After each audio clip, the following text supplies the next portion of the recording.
Hello everybody and welcome once again to SFF180. Thomas here. As always, it is Monday, October 13th, 2014, and that means it is time for another mailbag. And as you can see right here, by this really nice big sort of crinkly, scruffy stack of envelopes in my lap, 10 items altogether, so it looks like we are back to having a pretty normal week after a couple of very, very light weeks. So let's see what's in here, shall we? If you are new to the channel, new subscriber, you know, the way it works is these are the review copies that I get from publishers every single week. I don't know what's in these packages. We will find out together, and then you let me know in the comments which of these looks most exciting and interesting to you, which you would like for me to add to my review queue soonest, okay? So let's not waste any more time and dig right in. I am having a serious first world problem with this room. I'm running out of floor space. I'm going to have to start really organizing in here badly. I've left it too long. This first package, it's a very small one. It's a mass market paperback from,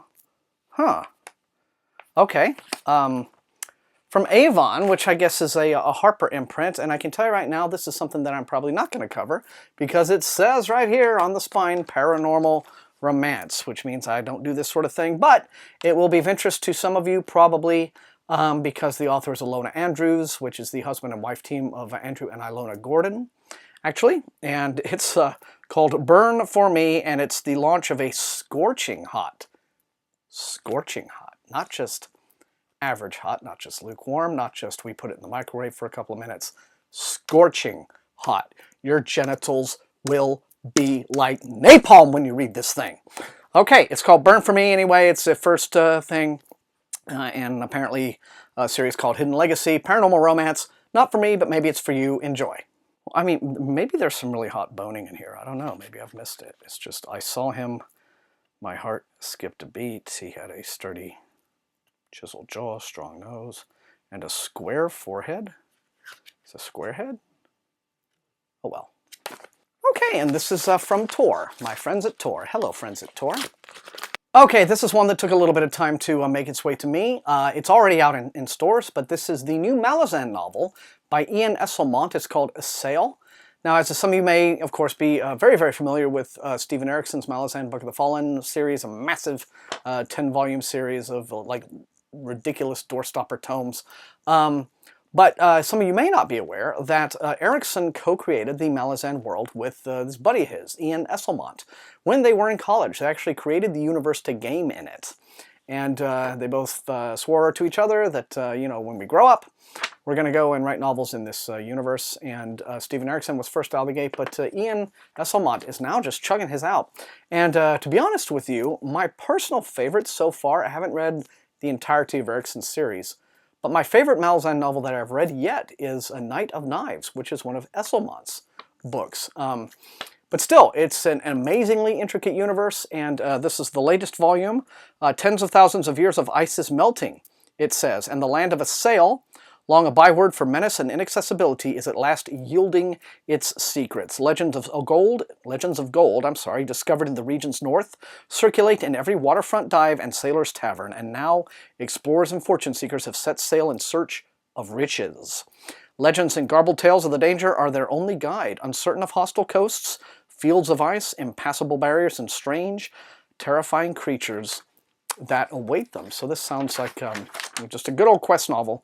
I mean, I suppose you would have to call the Malazan novels grimdark, but it's not grimdark in the same way that, you know, George R.R. Martin or Joe Abercrombie is. You know, it's very much in a class by itself. So if you're a fan, A Sail is out right now. All right, this looks like it will be another package from Tor. It is, and this, once again, is a book that is out right now. It is Hawk by Stephen Brust. It is the new Vlad Tolstoy novel. This is a very long-running series, you know, quite beloved by fans. I have reviewed on the sfreviews.net website, I think like the first 7 of these, and like really loved the first few. Then I kind of felt like it started to decline a bit, but I do need to get caught up with the series, so this is the new one. And it is the latest. The swashbuckling adventure fantasy is close in feel to the best-selling Amber novels of Roger Zelazny, but with a wisecracking noirish sensibility unique to Brust. So I suppose that, you know, there'd be nothing stopping you from picking up just any individual novel in this series, and starting from there. You don't really have to go in sequence, although it probably helps. The very first one, God, came out many, many years ago, and it was called Jereg. But if you want to go to the sfreviews.net website and have a look at my reviews of the first few in this series, please do so. But Hawk is available now from Tor Books in hardcover. And this appears to be a hardcover from Penguin. Okay, this is pretty great, and looks gorgeous too. This is the new Alex Benedict novel from Jack McDevitt, and it's called Coming Home. This is a series that I really need to start knocking out, because I've read a lot of McDevitt's stories about, gosh, what's her name again? Oh well. You know, the other series, which is The Engines of God, and Chindi and all of those, right? That character. But anyway, here, fans of the Alex Benedict series have been waiting for the next installment since 2011's Firebird. And this November, so it comes out November 4th, we're proud to present the latest novel from the Nebula Award-winning Jack McDevitt, Coming Home. So he's an antiquities dealer. The novel follows Alex Benedict and his pilot Chase Colpath as they've gone to Earth to learn the truth about missing artifacts of the early space age.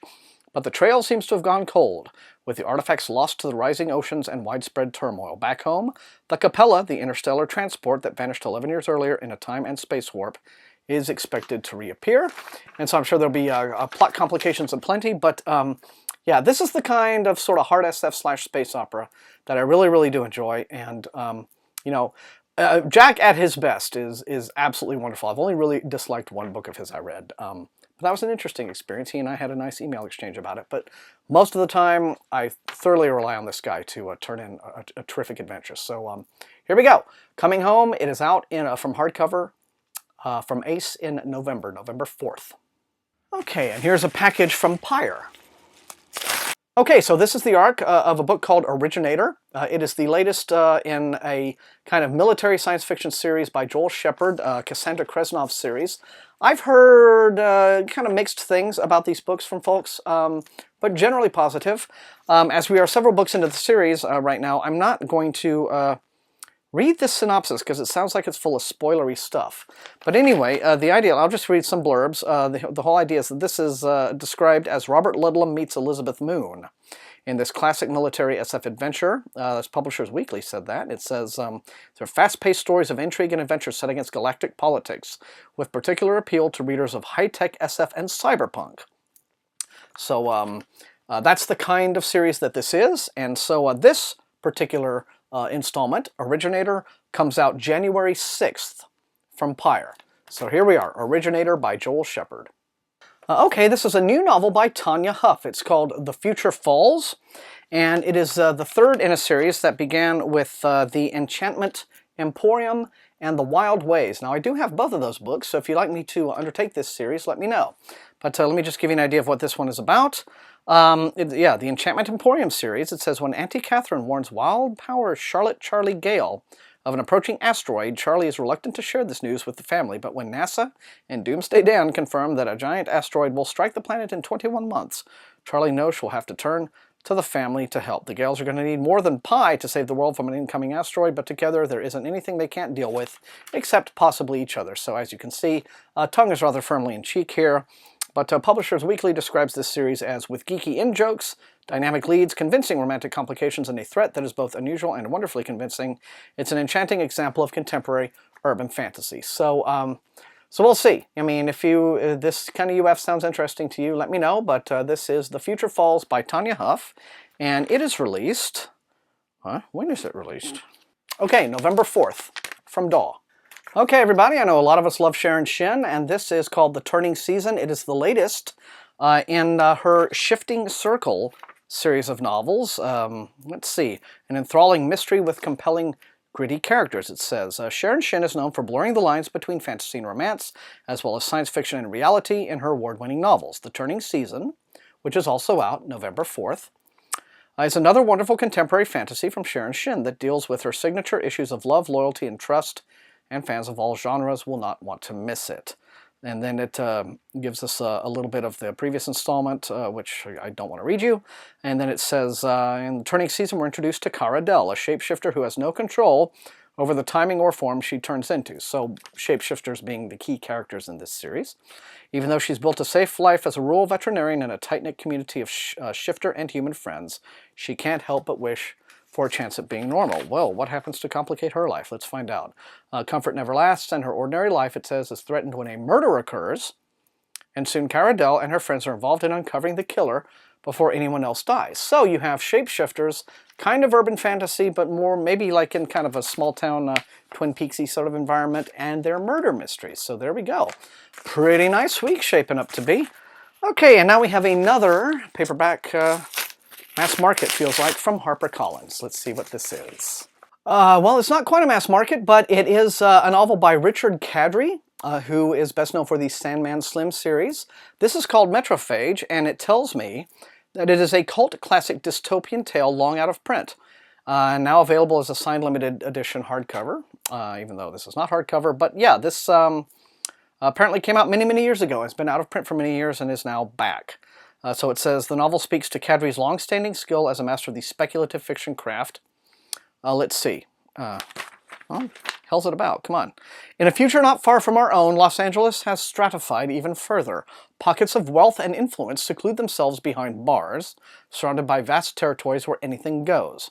Welcome to Los Angeles, where anger, hunger, and disease run rampant, and life and hope are strictly rationed.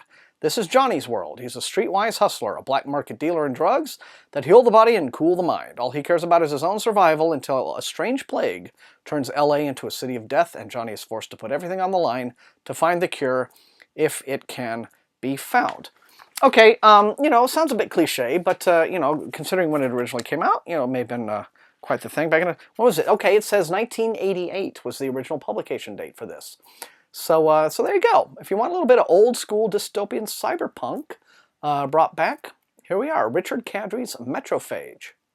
And it is also out November 4th. So it's looking like November 4th is a day you all want to get your wallets warmed up for, looks like. Okay, final package, and this comes from Bloomsbury, who, in my experience, when Bloomsbury sends me stuff, it's going to be young adult. So let's see what this is. What is this? Interesting. It's all in a shiny. I feel like I'm opening state secrets or something. Am I gonna have to sign like a non-disclosure agreement with the NSA or something? Well, ooh, welcome back to Scion, it says. Okay, Bloomsbury, I'm really impressed, but that was a pretty elaborate preparation for an arc. But look what this is, and I really do need to read this and its prequel now, because I remember getting it. The Mime Order is the sequel to The Bone Season by Samantha Shannon. This comes out in January. They really gave The Bone Season a big push when it came out. I got it in hardcover when it came out. That was like right at the time that my work was really sort of interrupting my reading schedule, so I did not get it into the review queue, but I have it. Samantha Shannon, I think, was all of 23 when The Bone Season was published. But anyway, now this is the sequel, and it is The Mime Order, and it is out in January. January what exactly? It just says January 2015.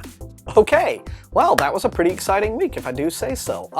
Let me know, as always, fire up those comments. Let me know which of these books looks most exciting to you. And as always, if you enjoy watching, please leave a like, share the video on social media with your SFF reading friends, and above all, please subscribe. It is how this channel grows, and I really, really appreciate it. Let's get those subs up to 1,000, shall we? So, until I see all of you next time, happy reading.